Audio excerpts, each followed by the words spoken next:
नमस्कार भाइ बहिनीहरू, सन्चै हुनुहुन्छ? आज चाहिँ म पदवर्ग अन्तर्गत विस्मयादि बोधकको कुरा गर्छु है त।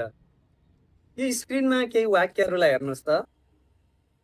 आहा, कति सुन्दर फुल रहेछ। आथा, आगोले पोल्यो। ओहो, कस्तो दुःखद घटना घटेछ। यी माथिका वाक्यमा आएका आहा, आथा, ओहो पदहरू विस्मयादि बोधक हुन्। यिनीहरूले खुसी, पीडा, दुःखलाई अभिव्यक्त गरेका छन्।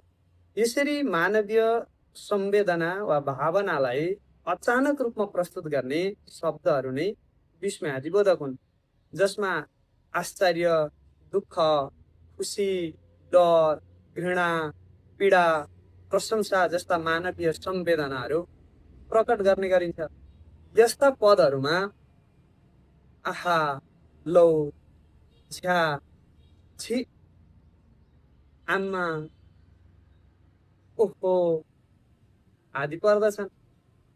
विस्मयादि बोधक पदका निम्ति सँगसँगै पछाडि विस्मयादि बोधक चिन्हको प्रयोग गरिन्छ।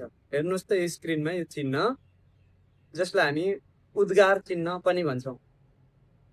यही चिन्हको प्रयोग हेरेर पनि हामी विस्मयादि बोधक पदलाई सजिलै पहिचान गर्न सक्छौँ। हस्, आज यति नै कुरा गरौँ। धन्यवाद, नमस्कार।